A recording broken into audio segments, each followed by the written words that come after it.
A woman named Michelle Knight leaves her son with his grandmother while she looks for work. The girl fills out the necessary paperwork at the laundromat, but it turns out that she has not finished school. The young mother is rejected. Late at night, Michelle returns home and notices her young son playing with a bottle of alcohol. Instead of the mother, Joey Knight's drunken father shows up at the apartment. In a fit of rage, the man throws the child against the wall.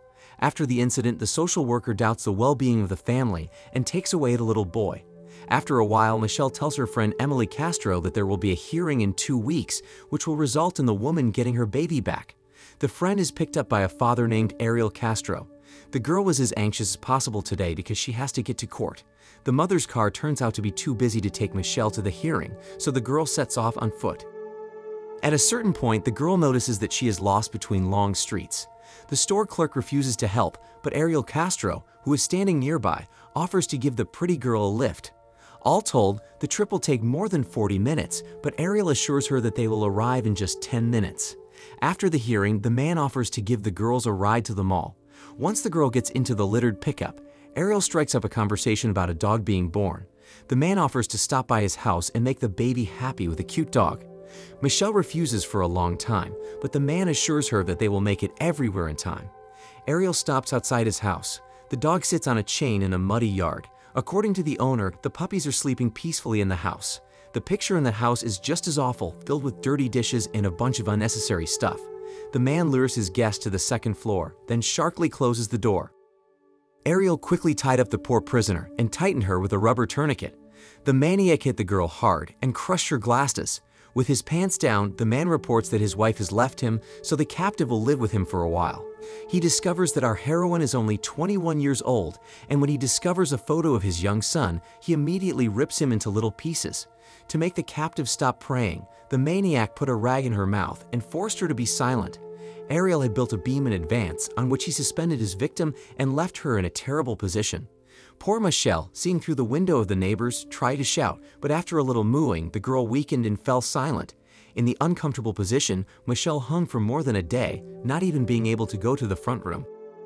Her mother called the police, but the cops weren't going to make the effort to look for her because the girl could have just run away from responsibility. Finally, Ariel stopped the aerial torture and roughly lowered the captive along the floor. After that, the man shoved a burger into her.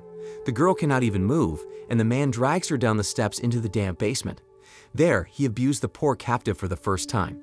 Brutally taunting her, he pays for his services with a small bill. In the basement, Ariel chains the captive to a metal pipe. According to him, the girl's family believes that Michelle has foolishly escaped responsibility. There are no missing persons notices in the whole town, or any other means of rescuing the poor prisoner. Now Ariel can do whatever he wants. He put a sock in the girl's mouth again and put a motorcycle helmet on her head. In the evening, the man gets a visit from his mother. The man won't let her in, and the girl is close to being released. The kidnapper returns to treat the captive to the food her mother brought. A cheerful Ariel, having fun with his friends, he justifies his cruelty by a silly story where he was raped by a family man. The girl asks to be released and promises not to tell anyone about what happened. For a while, Ariel even believes the poor prisoner and decides to let her go. He takes the girl in his arms, but not to let her go. The man plans to punish Michelle again for her insolence and selfishness. Now, the girl lives on the second floor of the house.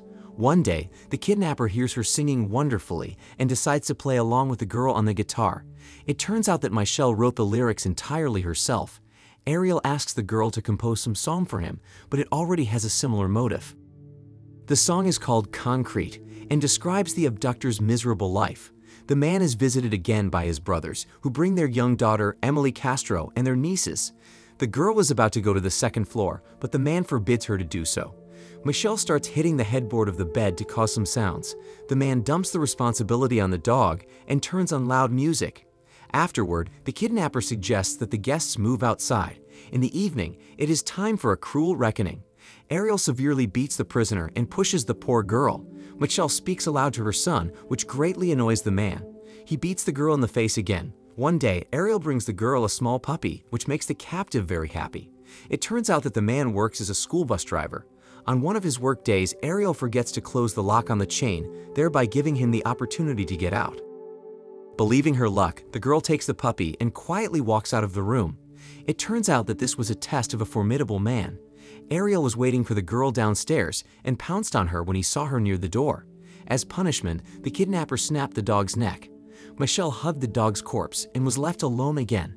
One day, the man dragged another captive home. She tried to escape, but the man beat the poor girl again and sent her back to her former basement. Missing Amanda Berry is searched for all over the city. Pictures of the poor girl are hung on all the posts and boards of the city. 4 weeks have passed since her disappearance. Michelle is nauseous. She realizes she is pregnant. Amanda will now live in Michelle's bedroom, while the other girl plans to move in next door. The maniac deliberately leaves the door open so that the old prisoner can see everything that is happening to the new victim.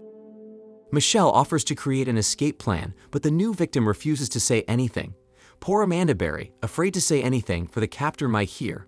Another 4 weeks pass. Michelle has been in prison for 10 months. She constantly thinks of her young son and strokes her belly. Ariel suspects that she is pregnant because she sees her huge belly. The man returns to the room with a heavy dumbbell, which he aims straight at poor Michelle's belly. The girl tries to fight back, but receives a heavy blow to the stomach. In the evening, the girl wakes up bleeding. She has had a miscarriage. The man needs a helper for yard work. He gives her glasses and a wig, after which he takes her out into the fresh air. Michelle tries to get the old neighbor's attention, but the old man ignores her and just goes back to the cabin. The girl is sure that the neighbor she saw might contact the police. In the evening, a cheerful Michelle laughs when she hears the sounds of police cars. Unfortunately, the cops came here for a different reason. The armed kidnapper returns to the room and orders him to drill 2 flat holes in the wall into which he will run chains. The maniac's neighbor tells the cops that she heard an unreleased scream from Ariel's house. The cops didn't give it much thought and just drove back. The news reports that 3 days ago, another young girl, Gina DeJesus, went missing. Of course, this is the work of Ariel's longtime acquaintance. He leaves the girls alone to give each other a little trim and warns that every window and door is on alarm. Afterward, he winds up with a third girl, Amanda Berry. The new victim is chained to Michelle and tells him how she ended up in his house. She is friends with his daughter, so she easily agreed to get into the kidnapper's car, not even knowing what awaits the girl next. Locals held a meeting to appeal to those who may have seen Gina DeJesus lately. It turns out that the girls' kidnapper, Ariel Castro, also came to the rally to show support and grief for the missing girls. Later at home, he mocks the new victim and shows her poor mother crying on his chest. After the conversation, the man pounces on her. Michelle wanted to help the poor girl, but the chains wouldn't let her. The girlfriends do push-ups and somehow have fun so they don't go crazy. The news reports that 3 years after Amanda Berry was kidnapped, her mother passed away. All this time, the woman has been trying to find the poor girl. The joyful kidnapper reports that from now on, the locks are over.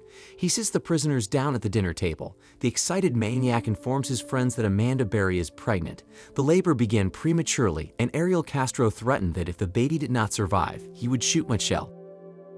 To drown out the awful screaming, he turns on loud music again. After suffering, Amanda gives birth to her daughter, but she is not breathing at all. Michelle does her best to make sure that the baby takes its first breath. A sickly man, he began to nurse his little daughter. Time passes. Amanda Berry plays the role of the beautiful mother and the beloved wife of the con man. Together they raise their daughter, while the 2 captives remain slaves to pleasure. Little Jocelyn Berry grows up in an unhealthy atmosphere, abusive and humiliating, and little son Michelle is about to turn 14. Ariel has money problems, so he brings the girl a pizza found in a garbage can. Amanda shared a piece of fresh bread with her. The girl wonders why aunts are not allowed to walk with them in the park, and no one should know about them. Ariel became angry with his daughter and asked her not to ask unnecessary questions. He spread his arms, but in defense of little Jocelyn Berry, all 3 girls became. At night, the man made Michelle dig a deep hole, and she guessed why. The prisoner suggests that he surrender and open his heart to God and try to make amends. One day, Ariel went to his mother's house to get some food. The doors were left open and the alarms turned off. Amanda Berry turned out not to be as tame to the man as he thought. At her scream, neighbors rushed in and broke down the doors. 10 long years later, the girl was free. The police arrived at the house. The captive suspected it may be a test or another setup by Ariel. In a matter of seconds, Michelle became convinced that they were here for a good cause. Afterwards, Gina DeJesus came out to the cops. The policewoman says she had been looking for the girl for 9 years after she went missing. The girls can't believe the eternal nightmare is over. The girl has a fever and is seriously ill. At the hospital, she pleads with the men not to touch her. Later, Michelle appreciates how clean her room is after the perpetual mess at her captor's house. All the patient cares about is finding her young son. Unfortunately, Michelle has no relatives left to take care of her. This does not happen to the other prisoners. Agent Solano enters the room. The girl was incredibly happy to receive a small cheeseburger, steak, and cottage cheese dessert from him. When the man held out a napkin to her, the girl was greatly frightened and jumped away from the strange object. It seemed to her to be a sock that was constantly being pushed into her mouth. One day, Michelle was visited by her mother, but the girl did not even want to meet her. She cannot forgive her mother for her inaction all these horrible years. A separate pleasure is taking a shower and brushing her teeth in the quiet bathroom. A nurse gives the patient a gift of new glasses. On TV, she sees her captor standing trial. It's time for her to be discharged from the hospital. The nurse has become a real close person to Michelle and gave her a cross as a parting gift. Agent Solano helped her avoid a meeting with journalists and directs the poor prisoner to a hotel. The girl awaits news from the adoption agency Joey Knight. She meets frequently with Gina DeJesus, but her friend says she must go on with her normal life and will not see her ex-girlfriend again. They exchange pleasantries and say goodbye. Agent Solano learns that the young son was adopted when he was 4 years old. His adoptive parents decided it was better for him not to see his biological mother. However, Michelle has the opportunity to challenge the adoption decision in court, but she chose not to. The important thing is that her son is happy, and she doesn't want to take away his happy family. She is determined to go to court and testify against the brutal beatings and the long captivity. The police say she is an incredibly courageous woman. Michelle tells of the hell she has lived through these 11 long years. She had practically lost hope, because no one was looking for the poor prisoner. The girl's horrible life is over, but the kidnapper's is just beginning. He does not deserve the death penalty. He should get a life sentence. Ariel Castro was sentenced to thousands of years in prison, but he hanged himself a month after being sentenced. Michelle wrote a book where she described all the memories of her experiences. The woman is studying cooking and is enjoying her new, free life.